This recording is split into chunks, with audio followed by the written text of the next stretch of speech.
राधे कृष्णा। जय बोलो सीता रामचंद्र भगवान की जय।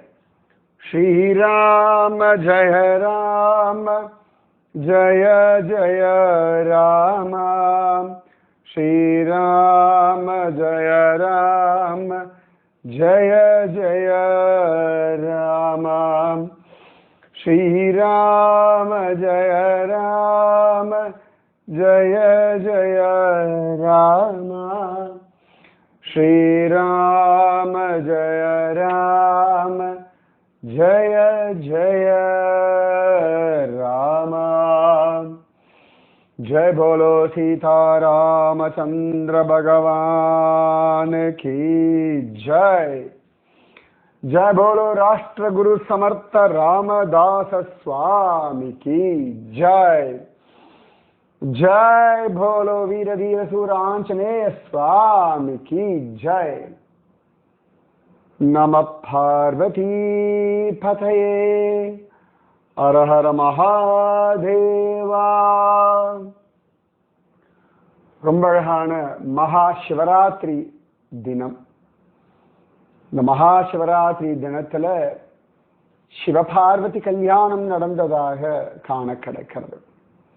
அப்படி அழகான இந்த சிவ ராத்திரியில ரொம்ப விசேஷமாக சமர்த்த ராமதாசருடைய வைபவத்தை அனுபவிக்கிற பாக்கியம் நம்ம எல்லாருக்குமே வாய்ச்சிருக்கு. ரொம்ப ஆச்சரியம். சிவபெருமான பத்தி பகவத்கீதையில ஒரு அழகான ஸ்லோகம் இருக்கு. என்ன ஸ்லோகம் அப்படின்னு கண்டுபிடிச்சு சொல்றீங்களா?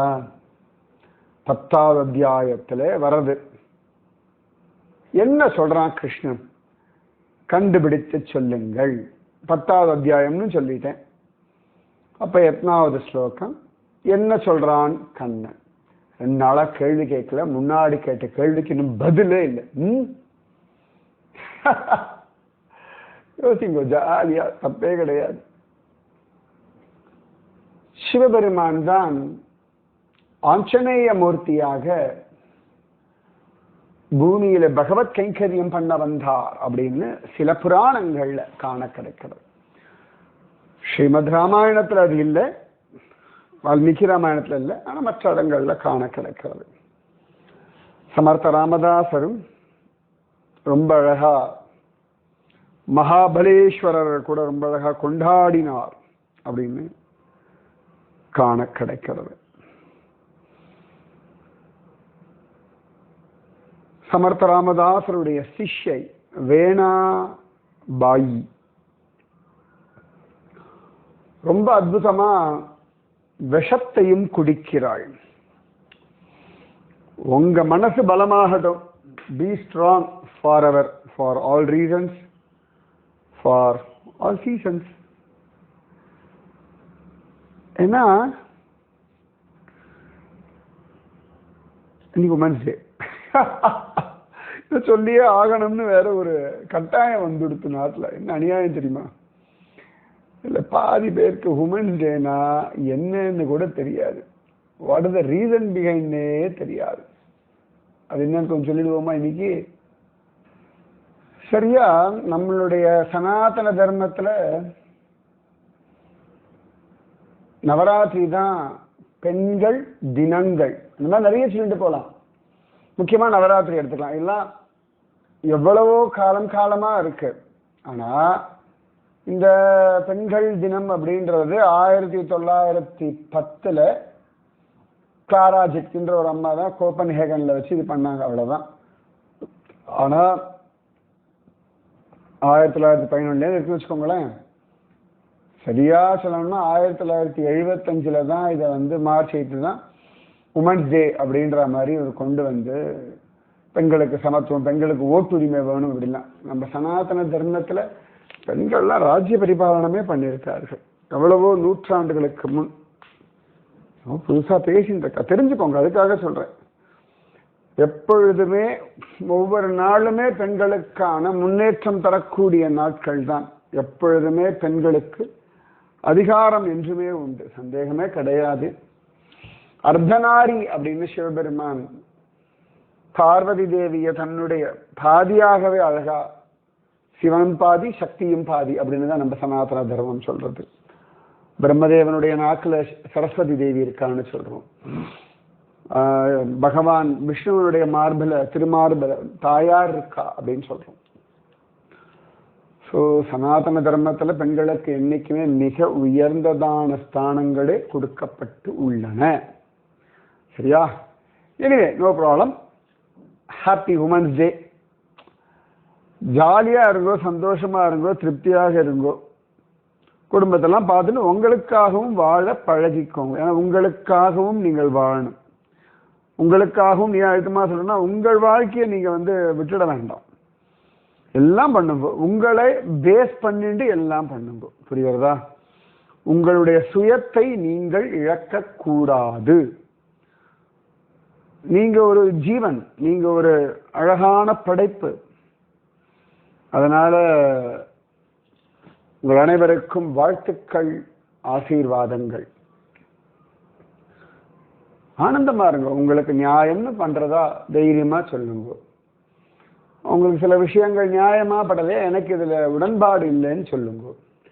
சண்டை, ஆர்ப்பாட்டம், அழுகை, புலம்பெல்லாம் கூடாது. Be clear, be specific. இதுதான் பெண்களிடத்துல நான் எதிர்பார்க்கக்கூடிய ஒரு விஷயம். உங்களுக்கு பிடிக்கலையா, எனக்கு இதுல உடன்பாடு இல்லை அப்படின்னு தைரியமா சொல்லுங்க. உங்களுக்கு அது பிடிச்சிருக்கா, எனக்கு இது பிடிச்சிருக்குன்னு சொல்லுங்க. தயக்கம் வேண்டாம். அதாவது உங்களுடைய எண்ணங்கள், செயல்கள் அதை நீங்க கவனிங்க. உங்களுக்கு அது நியாயமா கவனிங்க. உங்களுடைய ஆனந்தம், உங்களுடைய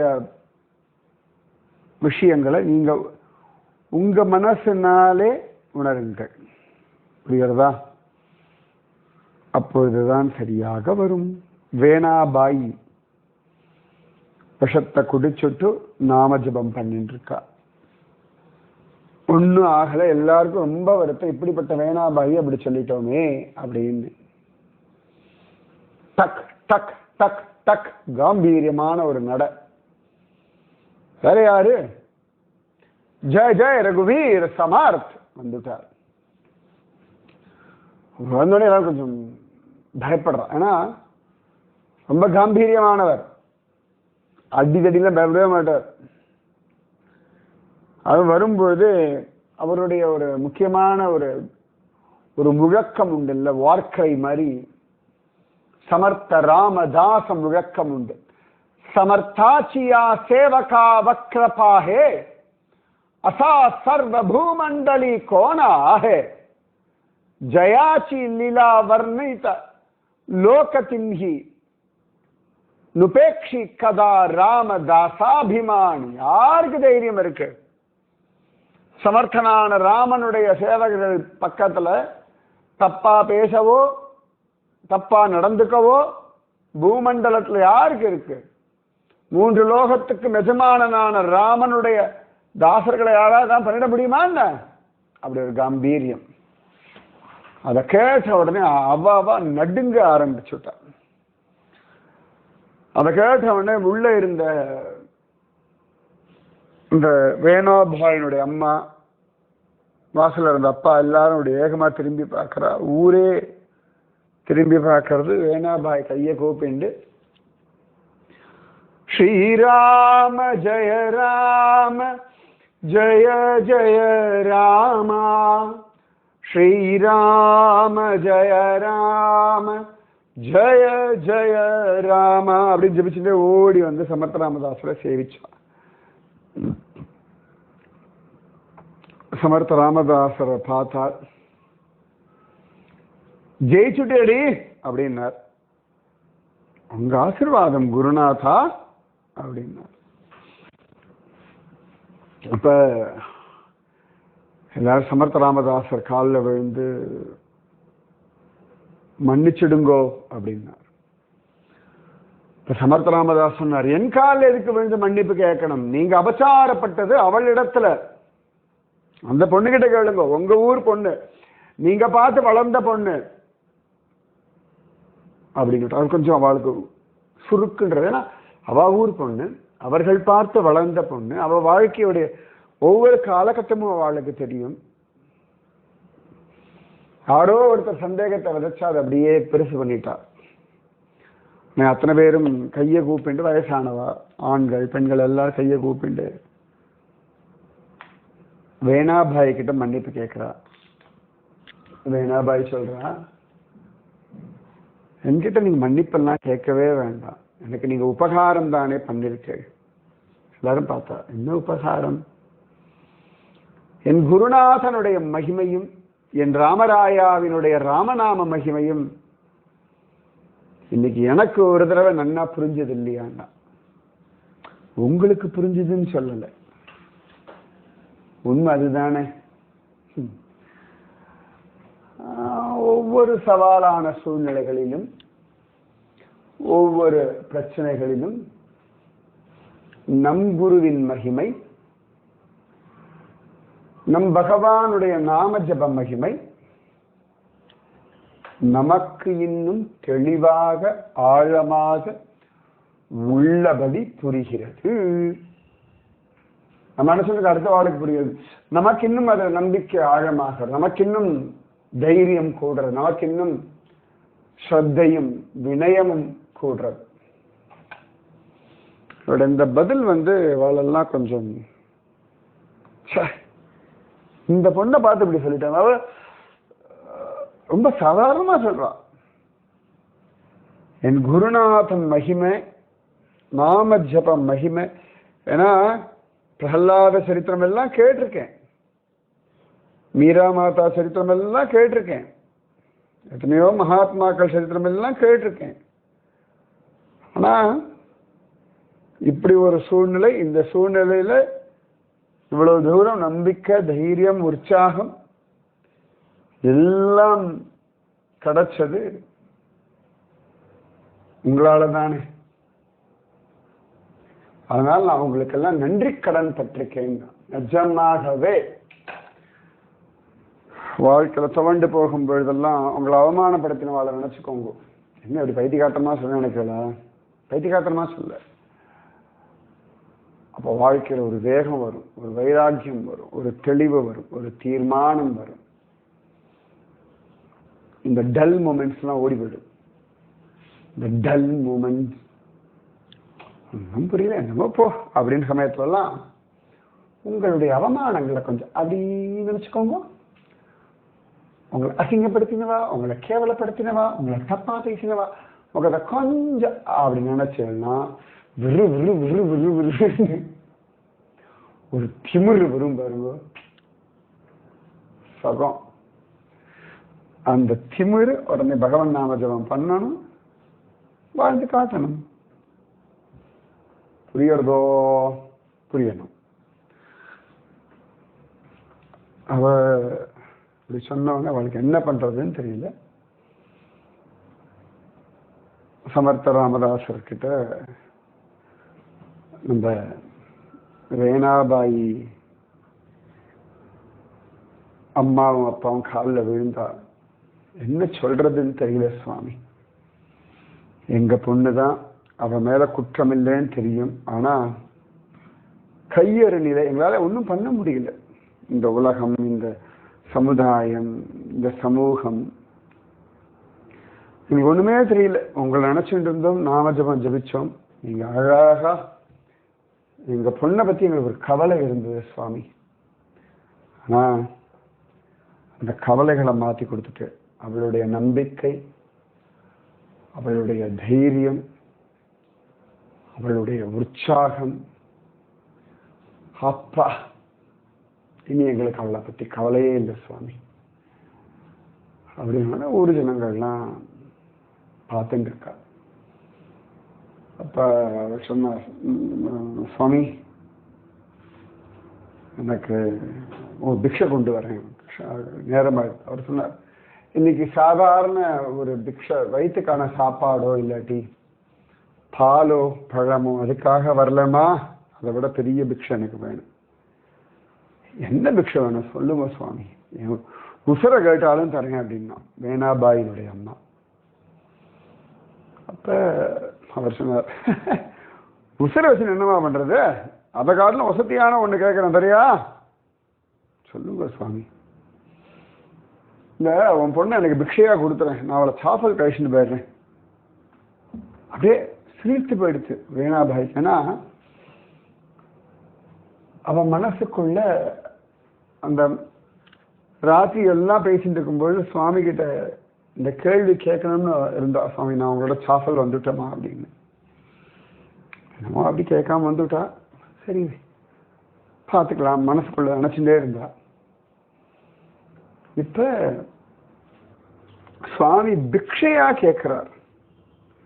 வீணாபாய் அம்மா அப்பாவுக்கெல்லாம் உடம்பு செலுத்தெடுத்து கூடியிருந்த ஜனங்கள்லாம் அவள்லாம் ஜெய் ஸ்ரீராம் அப்படின்னு சொல்லி அப்படி உற்சாகமா கத்தினார்கள். ஏன்னா அப்படி ஒரு காலகட்டம், அந்த விதவை அது இதுன்னு சொல்லிட்டு காலகட்டத்தில் அவளுக்கு பிக்ஷையா கொடுங்க அப்படின்னு கேட்க அம்மா அழுதா, சுவாமி இதை விட பாக்கியம் எங்களுக்கு ஏதானு உண்டா?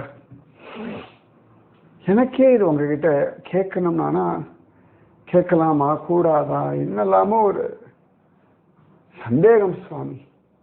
எங்க வேணுவுக்கு இதை விட வேற என்ன பெருசா கிடைச்சிட போறது சுவாமி? வேணுன்னு அவ சொல்லுவா. எங்க வேணு பாக்யசாலி. எல்லாரும் நாங்க நினைச்சிருந்தோம் அவள்லாம் அவ அபாகியவதின்னு. இல்ல சுவாமி, அவள் பரமபாகியவதி. நிஜமாவே உலகம் எது அபாகியம் துர்பாகியம்னு பார்க்கறதோ அத பாக்கியமா மாற்றக்கூடிய சக்தி குருநாதனுக்கு உண்டு. குருநாதன் உலகத்தினுடைய பைத்திகாரத்தனங்கள், முட்டாள்தனங்கள், மூட நம்பிக்கைகள் இதுக்கெல்லாம் விரோதமானவர். எது யதார்த்தம், எது பகவத் சங்கல்பமோ அதுல தான் கவனம் அவருக்கு. சொன்னா அம்மா அப்பா சொன்னார், சுவாமி இந்த கிருப்பைக்கு நாங்க என்ன பண்ண போறோம்? அப்ப வேணாபாய பார்த்தார், என்ன நிறையா சாஃபலுக்கு அப்படின்னு எழுதுட்டா. சுவாமி நான் உங்க சொத்து சுவாமி, உங்க குழந்தை, உங்க அடிமை, உங்க தாசி. பண்ணுன்னு கட்டளை எடுங்கோ. என்ன பெரிய பாக்கியத்தை கொடுத்துருக்க நீங்க. வாழ்க்கையில ஒரு அங்கீகாரம் சுவாமி, இதெல்லாம் இவ்வளோ பெரிய அங்கீகாரம் அப்படின்னா ஊர் ஜனங்கள் எல்லாரும் வேணாபாயினுடைய மகத்துவம் புரிஞ்சு கொடுத்து, சமர்த்தராமதாசருடைய தபோபலம் புரிஞ்சாச்சு. ஊரே இப்ப யாரெல்லாம் தப்பு தப்பா பேசினாலும் அத்தனை பேரும் வந்து சமர்த்தராமதாசர் திருவடிகள் விழுந்து எங்களை மன்னிப்பு கொடுங்கன்னு கேட்டா. சமர்த்தராமதாஸ் சொன்னார், யாரோ ஒருத்தர் எதையோ இழந்துட்டு வாழ்ந்துட்டு இருக்கான்னா அவர்களுக்கு சப்போர்ட்டிவா இருக்கணும். இந்த சமுதாயத்தில் இருக்க ஒவ்வொருத்தருமே நம்மை சேர்ந்தவர்கள் தானே. ஏன் அவன் மேல குற்றம் சுமத்துறோம்னா அந்த குற்றங்கள் நம்ம மனசுல இருக்கிறதுனால தானே. என்ன அவசியம் இருக்கு? எந்த இடத்துல புராண இதிகாசங்கள்ல இந்த மாதிரி ஸ்திரீகளை இப்படி பண்ணணும்னு சொல்லி இருக்கு?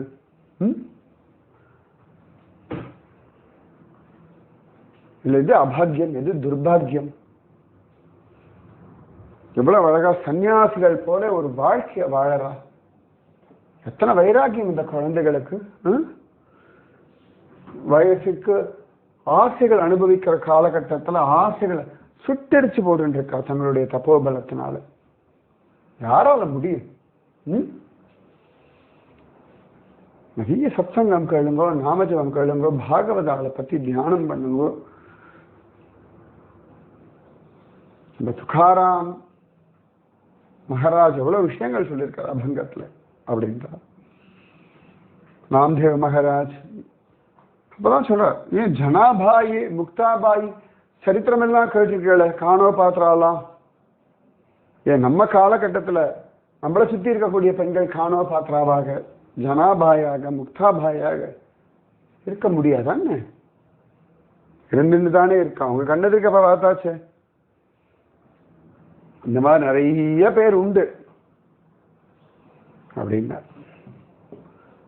சோக்கா மேளாவுடைய மனைவி, சகோதரி,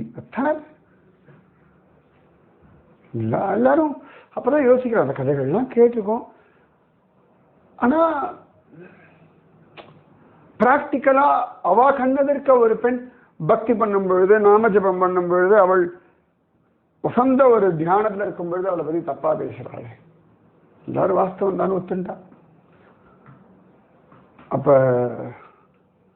வேணாபாய் அம்மா சொன்னா, சுவாமி இன்னைக்கு ஒரு நாள் வேணும் இந்த கிரகத்துல இருக்கட்டும், நாளைக்கு நீங்க உங்க சிஷ்யாலெல்லாம் கூட்டிட்டு வாங்க, நம்ம கிரகத்திலேயே அத்தனை பேரும் பிக்ஷை எடுத்துக்கலாம்.